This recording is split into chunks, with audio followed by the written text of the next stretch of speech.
If you want an extraordinary life, you can't live like everyone else. The ones who mock you for trying are the same ones too afraid to start. A millionaire won't laugh at your first business idea, and a black belt won't sneer at a beginner struggling through drills, because they remember being that beginner. The only people who criticize those chasing something greater are the ones who've already made peace with being average. They don't want you to rise, because your effort reminds them of everything they've refused to become. Since I was a kid, I've been obsessed with improvement. I wanted to see how far I could go, mentally, physically, and emotionally. Some people don't care about growth, and that's fine. But if you do, if you crave that sense of becoming more than you were yesterday, you'll have to accept one truth. Progress hurts. Growth demands discomfort. It demands sacrifice. It demands walking away from comfort, validation, and the crowd. We live in a world where effort is called obsession, where discipline is called toxic, and where trying too hard makes you the strange one. But what if being boring, or focusing on your body, your mind, and your mission is exactly what greatness requires? Everyone wants success. Few can carry its weight. Hard work alone isn't enough. Everyone at the top 1% works hard. That's the entry price. What separates the exceptional from the ordinary is how they use their effort. It's not the hours you put in, it's the intention behind them. It's how you transform experience into growth. Going to the gym isn't just about lifting weights. It's about building discipline, confidence, and momentum. Reading books isn't just about knowledge. It's about implementation. Taking courses won't change your life. Applying what you learn will. To get ahead of 99% of people, you must learn to use what others overlook, your unfair advantages. An unfair advantage is anything that gives you leverage, your background, your mindset, your network, your hunger. Everyone has them, but most people don't see them because they're too busy complaining about what they don't have. The world isn't fair. It never has been. You can waste your life wishing it were, or you can learn the rules and play them better than anyone else. Maybe you grew up poor. That can be an advantage. It gives you hunger and appreciation that money can't buy. Maybe you were born rich. That's an advantage too if you use your access wisely.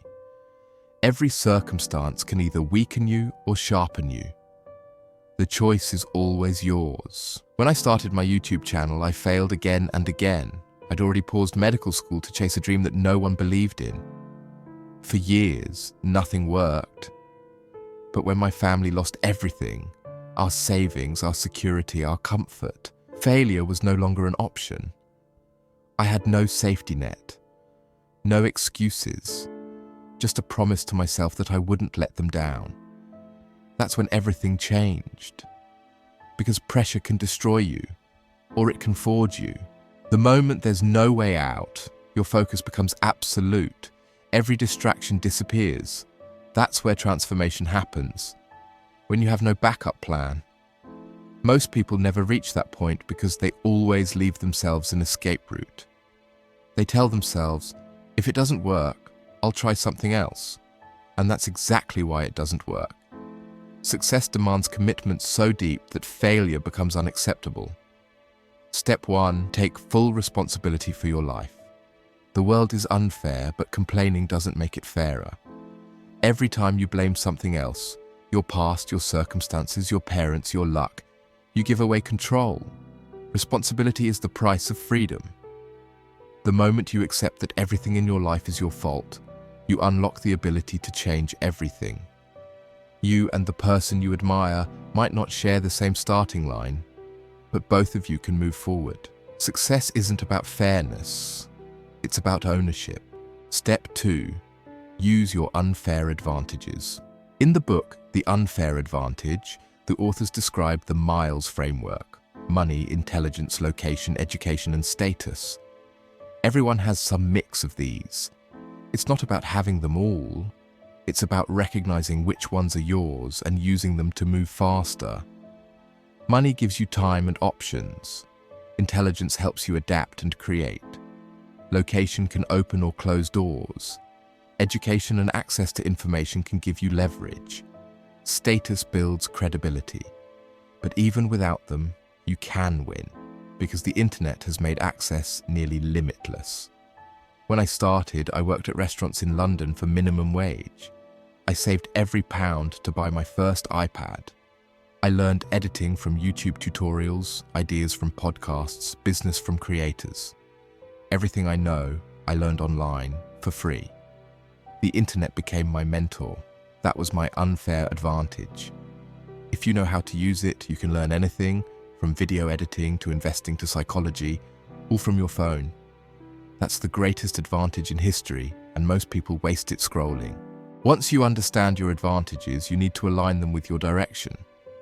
Know where you want to go, then use every resource, every skill, and every ounce of energy to get there. But even with all that, there will be moments when you'll want to quit, moments when you question if it's worth it. That's the point where 99% of people stop, and that's exactly where you need to keep going.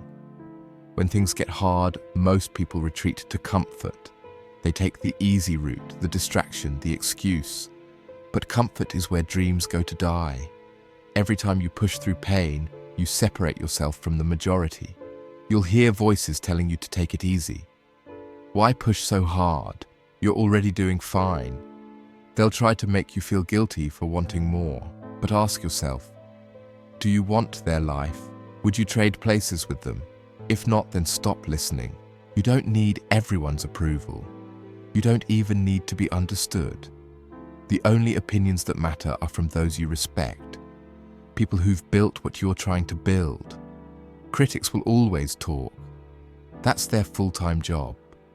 But no critic has a statue. Step 3. Measure and adapt.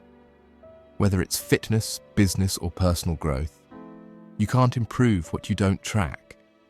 If you're trying to get fit, track your workouts, your sleep, your habits. If you're building a channel, study your analytics.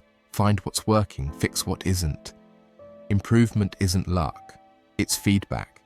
And feedback only works if you're honest with yourself. The key to getting ahead isn't doing something once. It's doing it again, and again, and again, until it becomes part of who you are. That's how progress works. It's not about sudden breakthroughs, it's about daily consistency.